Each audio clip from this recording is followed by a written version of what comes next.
क्या हुआ, आज बाल क्यों खुले छोड़े हैं? रात में मीनू ने मेहर से कहा। वो कब से इस बात पर ध्यान दे रही थी, पर सबके सामने उसने कुछ नहीं कहा। वहीं मेहर ने मन है कहकर उसे टाल दिया। पर मीनू कहाँ मानने वाली थी। उस समय तो कुछ नहीं कहा और मेहर के सोने का इंतजार करने लगी। वहीं मेहर की नींद तो गुम थी, उसे बस कबीर का खुद को छूना ही डर से भर दे रहा था। वो बार बार अपने हाथ, कमर, यहाँ पर कबीर ने उसे छुआ था, उस जगह को अपने हाथों से साफ कर रही थी। साथ ही उसकी आंखों से आंसू बहे जा रहे थे।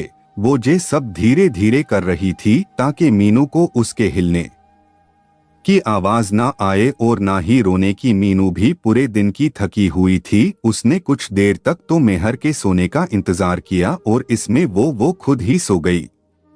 मेहर भी देर रात तक खुद से ही जद्दोजहद करते हुए सो गई। दूसरी तरफ कबीर अपने जिम में आज फिर अपना गुस्सा पंचिंग बैग पर निकाल रहा था और जिस हाथ पर चोट लगी हुई थी उससे लगातार खून बह रहा था। उसकी इतनी हिम्मत के वो मुझे थप्पड़ मारे, पहले ही उसकी वजह से मैंने बहुत कुछ खो दिया है, अब और नहीं। उसे तो अपने किए की सजा मिलकर ही रहेगी। मैं भी देखता है कहां तक भागेगी वो। कबीर पंचिंग बैग को पकड़कर उस से सिर लगाए हुए ही बोले जा रहा था कि तभी उसने अपने हाथ की तरफ देखा। आज फिर मैंने तुम्हारी वजह से खुद को तकलीफ दी है, इससे ज्यादा तकलीफ तुम्हें मिलेगी। कबीर हाथ को देखकर बोला और वहां से अपने रूम में आकर शावर लेने लगा। पर बार बार उसे मेहर का चेहरा, उसके आंसू, उसकी घबराहट ही आंखों के आगे आ रहे थे। अगली सुबह मेहर आराम से उठी तो देखा कि मीनू सामने अपने कमर पर हाथ रखे खड़ी थी। मेहर उसे देखकर एकदम उठते हुए, क्या हुआ, तू ऐसे क्यों खड़ी है? मेहर बोली, जे क्या हालत बना रखी है, तूने खुद की अपना ध्यान क्यों नहीं रखती तू? मीनू जो गुस्से में थी, मेहर को देखकर उसके पास बैठकर बोली, पर मैंने क्या किया? अब मेहर भोलेपन से बोली, तूने फिर से स्ट्रॉबेरी खाई है क्या? मीनू मेहर के पास बैठकर उसके चेहरे पर हाथ रखते हुए बोली। तो मेहर को रात का समय याद आ गया। जब वो वापस से आई थी तो बस के शीशे में उसे अपने गाल पर कबीर के थप्पड़ के निशान दिखे तो उसने रास्ते से ही दुकान से स्ट्रॉबेरी लेकर खा ली थी। कयूक स्ट्रॉबेरी से एलर्जी थी, जिसके चलते उसके चेहरे पर लाल रेशस हो जाता थे। कहाँ खो गई? मैंने कुछ पूछा है तुमसे? मीनू मेहर के कंधे हिलाकर बोली, हाँ वो मैंने नहीं खाई थी, अनजाने में खाई गई। मेहर बोली, दर्द हो रहा होगा ना? मीनू मेहर से बोली, नहीं बस थोड़ी सी जलन हो रही है। मेहर बोली, चल जल्दी से फ्रेश है जा, फिर खा पीकर आराम कर, आज कहीं नहीं जा रही तू? मीनू खड़े होते हुए बोली, आज तो मैं बस रेस्टोरेंट ही जा रही हूँ। मेहर बोली तो मीनू उसे देखने लगी। मतलब के सर है नहीं, यहाँ कुछ दिनों के लिए वो गए हैं तो मेरी छुट्टी है। मेहर अपने बिस्तर से उठते हुए उसे सही से करते हुए बोली, ओ फिर ठीक है, पर आज बस रेस्टोरेंट ही जाना है। मेहर मीनू की बात काटते हुए बोलो, ठीक है चल फ्रेश हो जा, मैं ही छोड़ दूंगी तुम्हें। मीनू बोली। मेहर ने भी हाँ में सिर हिला दिया। कबीर उठा तो समय देखा 10 बज गए हैं। वो उठकर हॉल में आया तो उसे वहां टूटा हुआ टेबल दिखा जो उसी ने रात को तोड़ा था। फिर उसने एक नजर रसोई की तरफ की, मतलब वो नहीं आई। पहले तो कबीर गुस्से से देखता रहा, फिर उसके चेहरे पर स्माइल आ गई। हम तो काम छोड़कर चली गई, पर इतना आसान नहीं है मुझसे दूर जाना, आना तो यही है तुम्हें। बोलते हुए कबीर वही सोफे पर बैठ गया और किसी को फोन करा। हाँ जो कहा था वो हो गया जी सर, दूसरी तरफ से कहा गया। ठीक है घर पर भेज देना बोला और फोन कट कर दिया और सिर सोफे से लगा कर छत की तरफ देखने लगा। देख छोटे, ये गलत है, जो तू कर रहा है गलत है, उसे नीचे रख चल जाएगी। नहीं भाई, मैंने जब कोई गलती की ही नहीं है तो मैं क्यों इसकी सजा भुगतूं? रोज मरने से अच्छा है एक ही बार मर जाऊं, नहीं छोटे जे गलत है, हम कुछ करते हैं ना, नहीं भाई अब कुछ नहीं हो सकता। और उसके साथ ही गोली चलने की आवाज आई। छोटे कबीर ने आंखें खोल दी, जिसके साथ ही कुछ आंसू बह निकले। एक बार बात करते ना छोटे, पर तूने तो एक भी नहीं सुनी। कबीर अपने फोन को देखकर बोल रहा था। इस समय उस फोन पर जो भी फोटो दी वो बहुत धुंधली सी दिखाई दे रही थी। पर अब सब सही होगा, तुम्हारे हर आंसू का बदला लूंगा मैं, हर रोज बार बार हर बार दर्द क्या होता है बताऊंगा। बोलते हुए कबीर की आंखें गुस्से से लाल हो रखी थी। तभी फोन ने उसका ध्यान अपनी तरफ खींचा, जिस पर दादी शो हो रहा था। तो कबीर ने अपने चेहरे को हाथ से साफ किया और फिर फोन पर बात करते हुए रूम में चला गया। मेहर रेस्टोरेंट में अपना काम कर रही थी।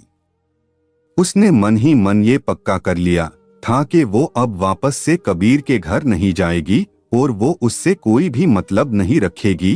पर इस बात से अनजान के कोई उस पर हर वक्त नजर रखे हुए है। शाम के समय मेहर ने यहीं रुककर काम करने का सोच लिया था। कयुक उसे ओवर टाइम मिलता था और यही सोचकर वो काम में लगी रही। वही कबीर आज भी वो डिजाइन नहीं बना पाया जिसे देखते ही लोग बस देखने के लिए ही मजबूर हो जाए। इस बात का गुस्सा उसने पहले ही अपने स्टाफ पर निकाल दिया था, पर कुछ नहीं हुआ। उसके गुस्से से वाकिफ पूरा ऑफिस था और वो जे गुस्सा क्यों करता, इससे भी इसलिए वो लोग बस चुप करके रह जाते। I need a professional designer, वो अपने सामने खड़े लड़के से बोल रहा था। वही वो लड़का सिर झुकाए, सर मुंबई के बेस्ट डिजाइनर तो आप ही हो, वो बोला।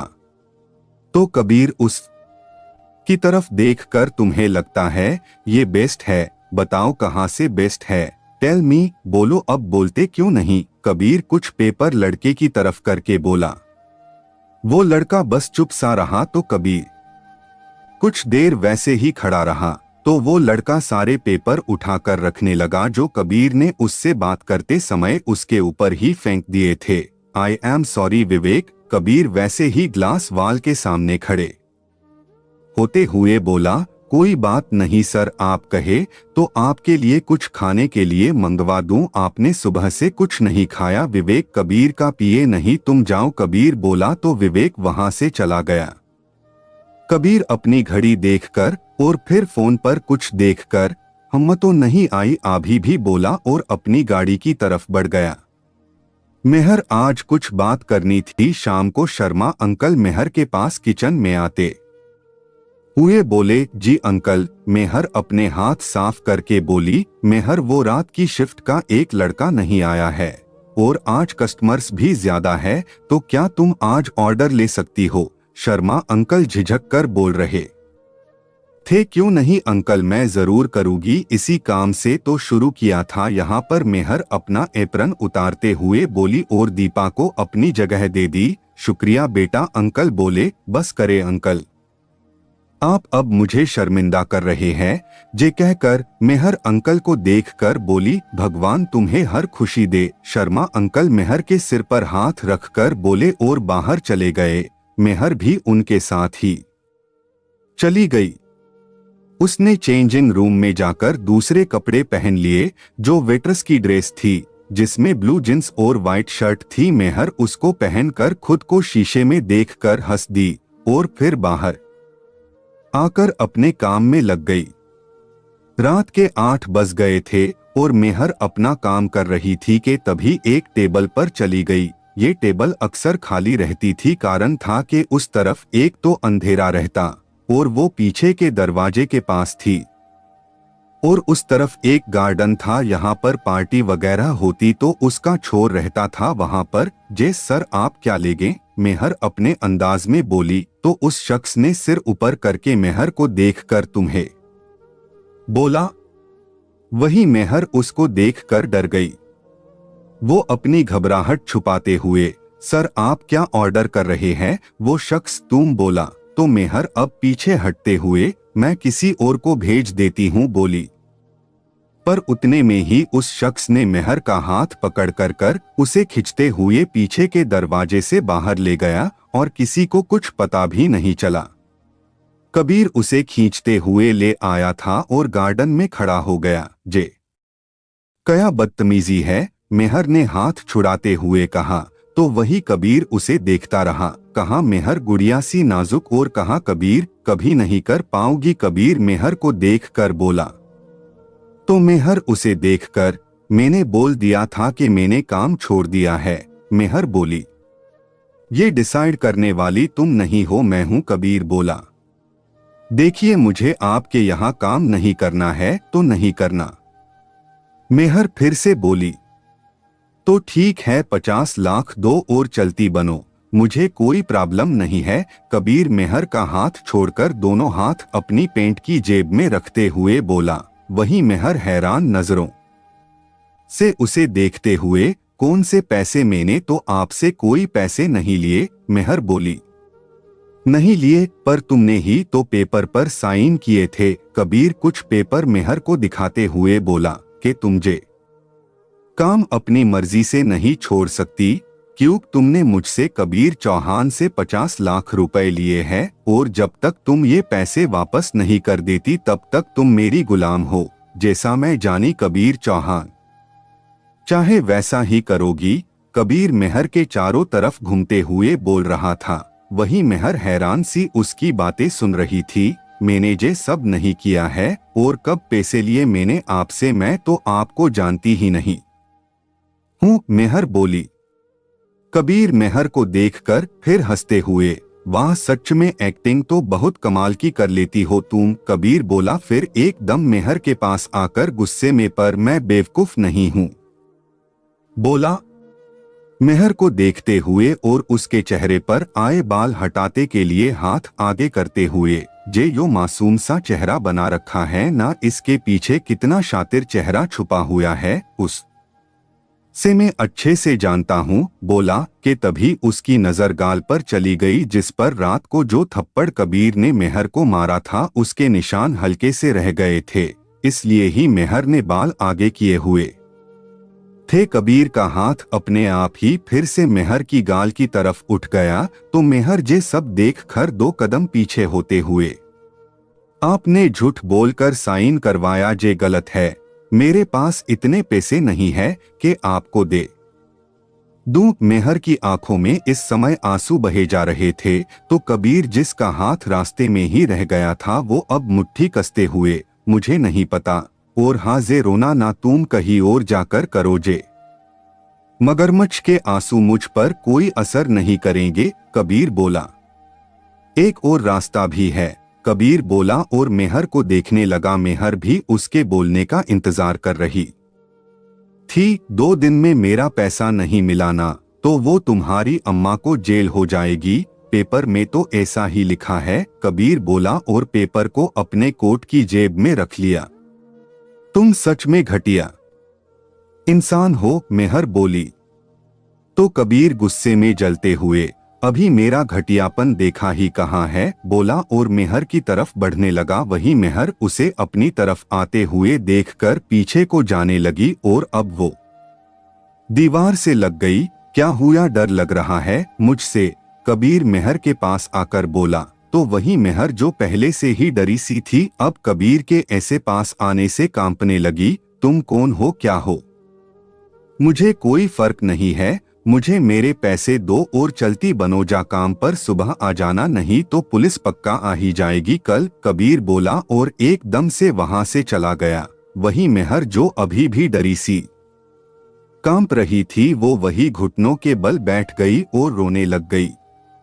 तभी उसे लगा कि उसका फोन बज रहा है तो उसने जींस की जेब से फोन निकाला और उसे देखा तो अम्मा लिखा हुआ शो हो रहा था। मेहर ने अपने आंसू साफ किए और अम्मा से बात करने लगी और उनको कुछ देर में आने का बोलकर वो उठी और वहां से वॉशरूम में चली गई और चेहरा साफ करके बाहर आकर फिर से अपने काम में लग गई। मेहर वापस से अपने काम में लग गई। सब ठीक तो है ना? मीनू जो उसे लेने आई थी मेहर के चेहरे को ध्यान से देखकर बोली। हाँ यार सब ठीक है, चल चलते हैं। मेहर स्कूटी पर बैठते हुए बोली तो मीनू भी चल दी।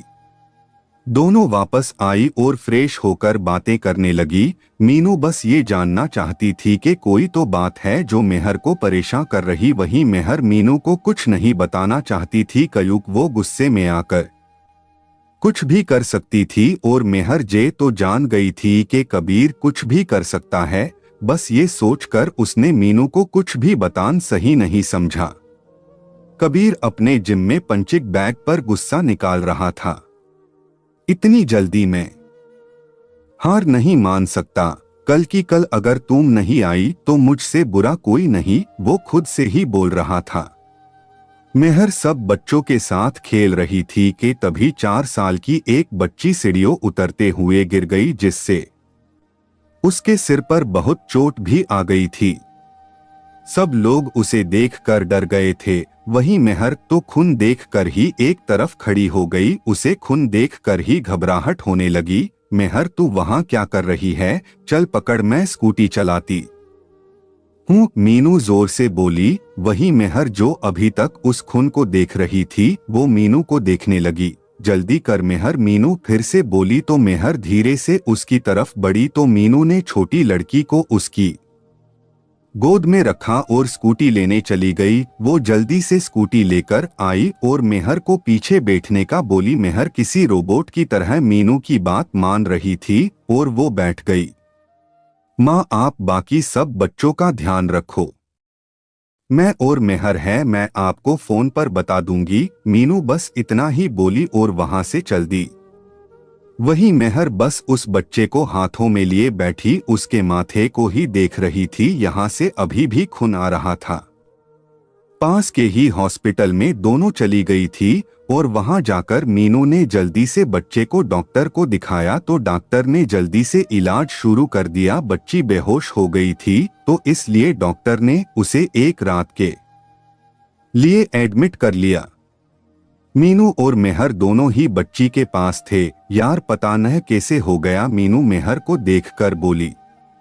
वही मेहर बस सामने दीवार को देख रही थी। मुझे छोड़ दो, नहीं ऐसा मत करो, रोते हुए एक लड़की चिल्ला रही थी।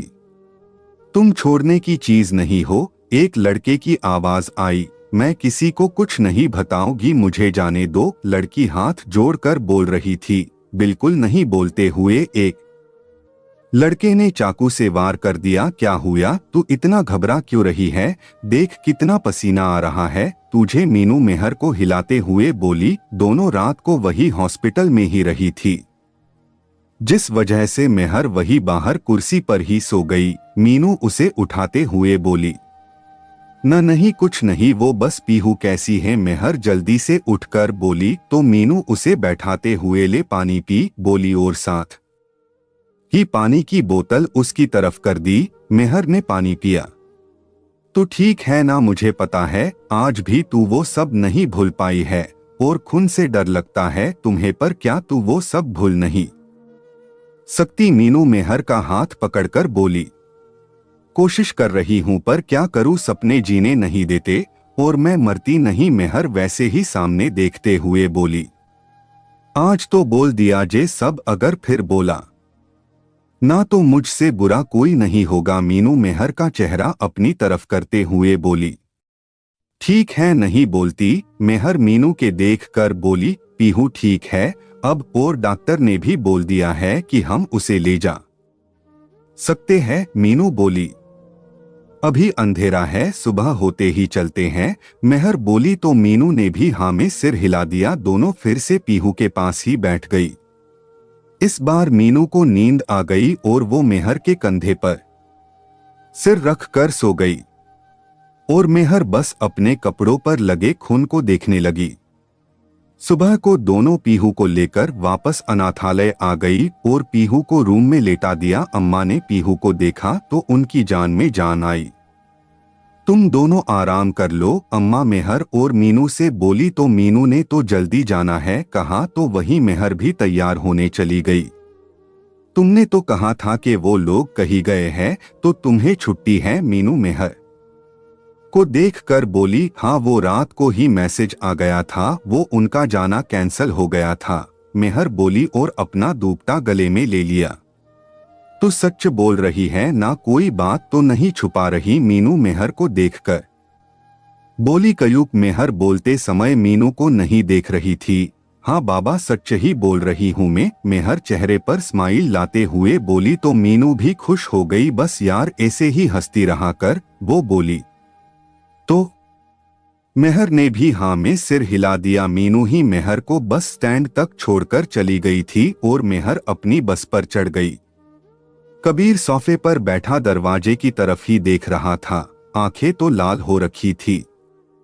देखकर तो ऐसा ही लग रहा था कि वो पूरी रात से नहीं सोया है।